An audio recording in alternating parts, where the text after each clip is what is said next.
ರಾಜ್ಯದಲ್ಲಿ ಮೋದಿ ಅಲೆ utter flap. ಕೈ ಆಪರೇಷನ್ ಹಸ್ತ ಬಿಜೆಪಿಗೆ ಬಿಗ್ ಶಾಕ್. ಮೈಸೂರು ಚಾಮರಾಜನಗರ 2 ಕೈವಶ. ರಾಜ್ಯದಲ್ಲಿ ಮೋದಿ ಅಲೆ ಕಳೆದ ವಿಧಾನಸಭಾ ಚುನಾವಣೆಯಲ್ಲಿ ಕುಗ್ಗಿ ಹೋಗಿದೆ. ಹೀಗಿದ್ರೂ ರಾಜ್ಯದಲ್ಲಿ ಬಿಎಸ್ವೈ ಮತ್ತು ಬಿವೈ ವಿಜಯೇಂದ್ರ ಮೋದಿ ಅಲೆ ಇದೆ, ಅತಿ ಹೆಚ್ಚು ಸೀಟು ಗೆದ್ದು ಮೀಸೆ ತಿಡ್ತೀವಿ ಅಂತಿದ್ದಾರೆ. ಆದ್ರೆ ಪರಿಸ್ಥಿತಿ ಹೀಗಿರುವಾಗಲೇ ಮೈಸೂರು ಭಾಗದಲ್ಲಿ ಸಿಎಂ ಸಿದ್ದರಾಮಯ್ಯ ಮತ್ತು ಕಾಂಗ್ರೆಸ್ ನಡೆಸಿರುವ ಆಪರೇಷನ್ ಹಸ್ತ ಬಿಜೆಪಿಗರ ಎದೆ ಬಡಿತವನ್ನ ಜೋರು ಮಾಡಿದೆ. ಅಷ್ಟೇ ಅಲ್ಲ, ಮೈಸೂರು ಮತ್ತು ಚಾಮರಾಜನಗರ 2 ಲೋಕಸಭಾ ಕ್ಷೇತ್ರಗಳನ್ನ ಗೆಲ್ಲೋಕೆ ಸಿಎಂ ಸಿದ್ದರಾಮಯ್ಯ ಭರ್ಜರಿ ರಣತಂತ್ರ ಹಿಡಿದಿದ್ದಾರೆ. ಹಾಗಾದ್ರೆ ಏನದು ರಣತಂತ್ರ ಅಂದ್ರ ಅದನ್ನ ಡೀಟೇಲ್ ಆಗಿ ತೋರಿಸ್ತೀವಿ. ಆದ್ರೆ ಅದಕ್ಕಿಂತ ಮೊದಲು ನಮ್ಮ ಚಾನಲ್ ಅನ್ನು ಸಬ್ಸ್ಕ್ರೈಬ್ ಮಾಡ್ಕೊಳ್ಳಿ, ಹಾಗೇನೆ ಪಕ್ಕದಲ್ಲಿರೋ ಬೆಲ್ ಬಟನ್ ಅನ್ನು ಪ್ರೆಸ್ ಮಾಡಿ. ಮೈಸೂರು ಚಾಮರಾಜನಗರ ಗೆಲ್ಲಲು ಸಿದ್ದು ಮಾಸ್ಟರ್ ಪ್ಲಾನ್. ಈ 2 ಕ್ಷೇತ್ರಗಳ ಮೇಲಕ್ಕೆ ಸಿಎಂ ಅತಿಯಾದ ಮುತುವರ್ಜಿ. ಬೆಂಗಳೂರು ಅಷ್ಟೇ ಅಲ್ಲ, ಮೈಸೂರಲ್ಲೂ ಎಸ್ಟಿ ಸೋಮಶೇಖರ್ ಪ್ರಭಾವ. ಮೈಸೂರು ಚಾಮರಾಜನಗರ ಗೆಲ್ಲಲು ಸಿಎಂ ಸಿದ್ದರಾಮಯ್ಯ ಮಾಸ್ಟರ್ ಪ್ಲಾನ್ ಮಾಡಿದ್ದಾರೆ. ಹೀಗಾಗಿ ಸುಮಾರು 4 ದಿನಗಳ ಕಾಲ ತವರು ಜಿಲ್ಲೆಯಲ್ಲಿ ಸಿಎಂ ಸಿದ್ದರಾಮಯ್ಯ ವಾಸ್ತವ್ಯ ಹೂಡಿದ್ದಾರೆ. ಈ ನಡುವೆ ಬರೀ 2 ಜಿಲ್ಲೆಗಳಲ್ಲ, ಈ ಸಲ ರಾಜ್ಯದಲ್ಲಿ ಮೋದಿ ಮತ್ತು ಬಿಜೆಪಿಯಲ್ಲಿ ನೆಲಕಚ್ಚಿದ್ದು ಕಾಂಗ್ರೆಸ್ 20ಕ್ಕೂ ಹೆಚ್ಚು ಸೀಟುಗಳನ್ನು ಗೆದ್ದೆ ಗೆಲ್ಲುತ್ತೆ ಅನ್ನೋ ಆತ್ಮವಿಶ್ವಾಸವನ್ನ ಸಿಎಂ ಸಿದ್ದರಾಮಯ್ಯ ಹೊಂದಿದ್ದಾರೆ. ಹಲವು ಸಮೀಕ್ಷೆಗಳಲ್ಲಿ ಮೈಸೂರು ಚಾಮರಾಜನಗರ ಸೇರಿ 20 ಕ್ಷೇತ್ರಗಳಲ್ಲಿ ಕಾಂಗ್ರೆಸ್ ಗೆಲುವು ಖಚಿತ ಎಂಬ ವರದಿಗಳು ಬರುತ್ತಿರುವುದಾಗಿ ಸಿಎಂ ಸಿದ್ದರಾಮಯ್ಯ ಹೇಳಿದ್ದಾರೆ.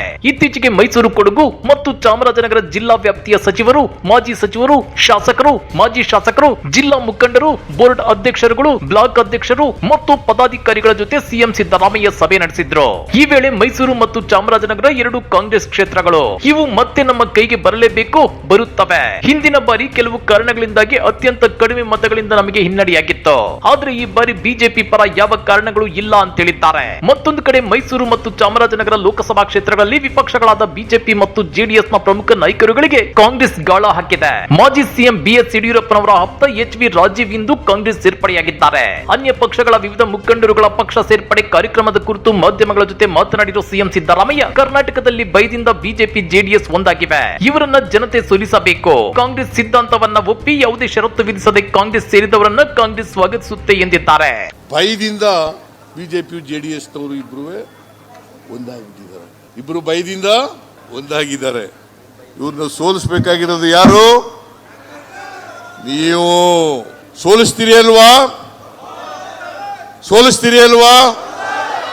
ಸ್ಥಾನಮಾನಕ್ಕಾಗಿ ಅಲ್ಲದೆ ಕಾಂಗ್ರೆಸ್ ಪಕ್ಷ ಬಿಜೆಪಿ ಬಿಡಲು ಅಲ್ಲಿ ಗೌರವಯುತವಾಗಿ ನಡೆಸಿಕೊಳ್ಳಲಿಲ್ಲ ಹಾಗೂ ಪಕ್ಷ ಬಡವರ ಪರವಾಗಿದೆ ಎಂಬ ಕಾರಣಕ್ಕಾಗಿ ಕಾಂಗ್ರೆಸ್ ಸೇರಿದ್ದಾರೆ ಅಂತ ಹೇಳಿದ್ದಾರೆ. ಪರಿಸ್ಥಿತಿ ಹೀಗಿರುವಾಗಲೇ ಕಾಂಗ್ರೆಸ್ ಪಕ್ಷ ಸೇರ್ಪಡೆ ಕಾರ್ಯಕ್ರಮದ ಜಾಹೀರಾತಿನಲ್ಲಿ ಬಿಜೆಪಿ ಶಾಸಕ ಎಸ್ಟಿ ಸೋಮಶೇಖರ್ ಭಾವಚಿತ್ರ ಇರೋದು ಇದೀಗ ತೀವ್ರ ಕುತೂಹಲ ಮೂಡಿಸಿದೆ. ಬಿಜೆಪಿ ನಾಯಕರಾಗಿದ್ದ ಎಚ್.ವಿ. ರಾಜೀವ್ ಇವತ್ತು ಕಾಂಗ್ರೆಸ್ ಪಕ್ಷಕ್ಕೆ ಸೇರ್ಪಡೆಯಾಗಿದ್ದಾರೆ. ಈ ಸಂಬಂಧ ಜಾಹೀರಾತು ಪ್ರಕಟಿಸಲಾಗಿತ್ತು. ಜಾಹೀರಾತಿನಲ್ಲಿ ಎಸ್ಟಿ ಸೋಮಶೇಖರ್ ಅವರ ಭಾವಚಿತ್ರವೂ ಇತ್ತು. ಬಿಜೆಪಿ ಆಡಳಿತದಲ್ಲಿ ಎಸ್ಟಿ ಸೋಮಶೇಖರ್ ಮೈಸೂರು ಜಿಲ್ಲಾ ಉಸ್ತುವಾರಿ ಸಚಿವರಾಗಿದ್ರು. ಈ ವೇಳೆ ಎಸ್ಟಿ ಸೋಮಶೇಖರ್ ಜೊತೆ ರಾಜೀವ್ ಆಪ್ತರಾಗಿದ್ರು.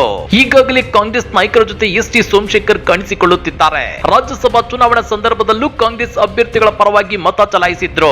ಈಗ ಎಸ್ಟಿ ಸೋಮಶೇಖರ್ ನೇತೃತ್ವದಲ್ಲಿ ಬಿಎಸ್ವೈ ಆಪ್ತ ಕಾಂಗ್ರೆಸ್ ಸೇರ್ಪಡೆಯಾಗಿರೋದು ತೀವ್ರ ಚರ್ಚೆಯನ್ನ ಹುಟ್ಟುಹಾಕಿದೆ. ಇನ್ನ ಕರ್ನಾಟಕದ ಜನರ ಕಷ್ಟ ನಷ್ಟಗಳಿಗೆ ಕರಗದ ಕೇಂದ್ರ ಮೋದಿ ಸರ್ಕಾರದ ವಿರುದ್ಧ ಕನ್ನಡಿಗರು ಮುನಿಸಿಕೊಂಡಿದ್ದಾರೆ. ಕಳೆದ ಸಲ 25 ಬಿಜೆಪಿ ಎಂಪಿಗಳನ್ನು ಆರಿಸಿ ಕಳಿಸಿದ್ರು. ಕರ್ನಾಟಕದ ನೆರೆ ಬರ ಪರಿಹಾರ ಬಿಡುಗಡೆ ಮಾಡುವಲ್ಲಿ ಮೋದಿ ಸರ್ಕಾರ ಆಸಕ್ತಿ ತೋರಿಸಿಲ್ಲ.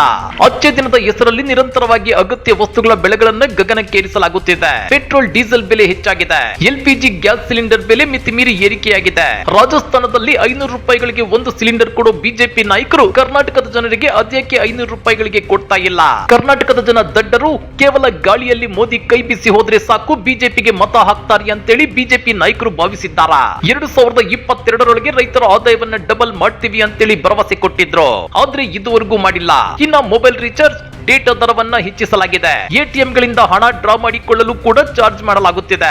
ಬಡವರ ಪರ ನಿಲ್ಲದ ಬಿಜೆಪಿ ಮತ್ತು ಮೋದಿಯಲ್ಲಿ ಕರ್ನಾಟಕದಲ್ಲಿ ನೆಲಕಚ್ಚಿದೆ. ಹೀಗಾಗಿ ಈ ಸಲ ಕರ್ನಾಟಕದಲ್ಲಿ ಕಾಂಗ್ರೆಸ್ ಪಕ್ಷ 20ಕ್ಕೂ ಹೆಚ್ಚು ಎಂಪಿ ಸೀಟುಗಳನ್ನ ಗೆಲ್ಲುತ್ತೆ ಅನ್ನೋ ಮಾತುಗಳು ಕೇಳಿ ಬರ್ತಿವೆ. ಈ ಬಗ್ಗೆ ನೀವೇನಂತೀರಾ? ಕಮೆಂಟ್ ಮಾಡಿ, ವಿಡಿಯೋ ಲೈಕ್ ಮಾಡಿ, ಶೇರ್ ಮಾಡಿ. ಇಂಥ ಮತ್ತಷ್ಟು ರೋಚಕ ರಾಜಕೀಯ ಸುದ್ದಿಗಳನ್ನ ಮಿಸ್ ಮಾಡದೆ ನೋಡಬೇಕು ಅಂದ್ರೆ ನಮ್ಮ ಯೂಟ್ಯೂಬ್ ಚಾನೆಲ್ ನ ಸಬ್ಸ್ಕ್ರೈಬ್ ಮಾಡ್ಕೊಳ್ಳಿ.